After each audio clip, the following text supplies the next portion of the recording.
Gauthier Monfumbi, naturopathe, spécialiste en biorésonance, coach en nutrition et auteur du livre L'art de manger pour la santé, la cuisine gabonaise au service du bien-être. Je suis le président de l'association Rwanda. Alors, vous avez organisé un événement qui consiste à offrir des soins, des consultations gratuites aux populations donc des Ayons Montalier. Déjà, vos impressions par rapport à cette journée, comment vous trouvez l'engouement? Écoutez, les gens sont motivés, les populations sont motivées. Comme à leur habitude, lorsqu'ils vont à l'hôpital, ils sont là depuis 6 heures du matin. Pendant qu'on a commencé l'événement à 10 heures. Il faut dire que les gens souffrent. Et on peut le constater par les maux que nous rencontrons et même par les difficultés qu'ils ont justement à payer leurs consultations dans les hôpitaux. Donc nous les accompagnons du mieux que nous pouvons et nous sommes optimistes en pensant que ce mouvement que nous avons commencé par la semaine du bien-être il y a 3 semaines, qui consistait justement à former les populations à la connaissance de leur organisme, parce que le corps envoie des signaux à l'organisme, à l'organisme, mais nous ne savons pas les interpréter. Et avec la semaine du bien-être, on a donné quelques clés pour pouvoir interpréter les signaux de l'organisme, et également on leur a expliqué l'impact des compléments alimentaires dans la santé. Donc les compléments alimentaires qui ont des propriétés thérapeutiques prouvées par la science.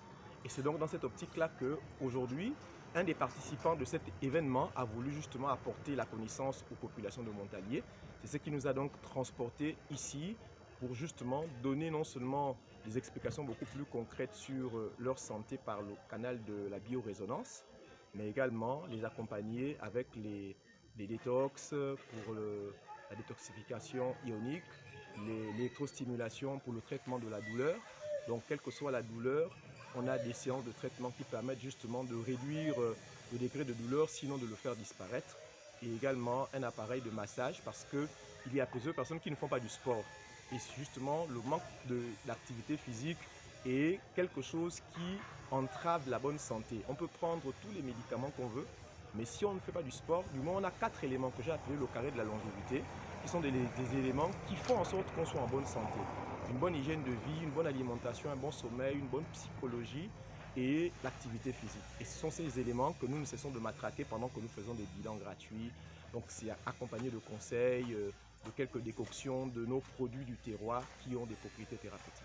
Oui. Pourquoi organiser cette séance de consultation? Vous l'avez certainement dit, mais comment peut-on permettre à l'homme de pouvoir converser ou encore repérer des signaux qui sont l'émanation de son organisme qui quasiment peut se retrouver en difficulté? Et justement, c'est une très bonne question. C'est ce qu'on ne sait pas. Quand quelqu'un a mal à la tête, il va voir son médecin, il dit « Docteur, qu'est-ce que j'ai ?» Quand quelqu'un a l'estomac qui lui fait mal, « Docteur, qu'est-ce que j'ai ?» Je pense que l'être humain, la santé, c'est le plus grand cadeau, c'est la plus grande richesse. Et on gagnerait à se connaître pour justement avoir les bons réflexes avant d'aller voir le médecin. Maintenant, effectivement, chaque organe, tous les organes n'ont pas forcément des messages distincts, mais il y a des repères qui nous permettent, surtout pour des organes vitaux, des repères qui nous permettent de nous rendre compte que là, cet organe nous a envoyé un message.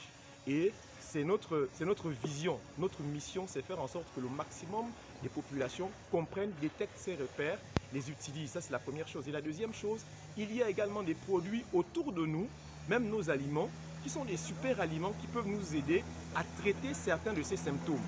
Le deuxième message pour nous, c'est de faire en sorte que le maximum des populations puissent connaître l'impact scientifique de ces aliments pour leurs organes. Par exemple, le curcuma, qui est une épice qu'on utilise dans notre cuisine. Le curcuma est très efficace pour le traitement de la douleur, et la douleur justement articulaire. Mais il faut savoir comment l'utiliser. Et justement, dans nos formations, nous révélons ces clés-là. Nous faisons en sorte que la curcumine, qui est le composé justement actif du curcuma, puisse être optimisée pour faire en sorte que ceux qui le prennent de manière constante et à des doses bien expliquées puissent justement diminuer leur douleur. Et il y a bien d'autres produits comme ça, l'ail, l'oignon, etc. Donc notre objectif, c'est vous permettre de savoir que les aliments de votre cuisine sont également des médicaments. Et à cet effet, j'ai écrit un livre, L'art de manger pour la santé, la cuisine gabonaise au service du bien-être, où je développe justement ces choses. J'explique les propriétés nutritives et thérapeutiques du taro, de l'igname, du gombo, etc., etc. Donc manger ne sera plus On ne mangera plus pour manger justement.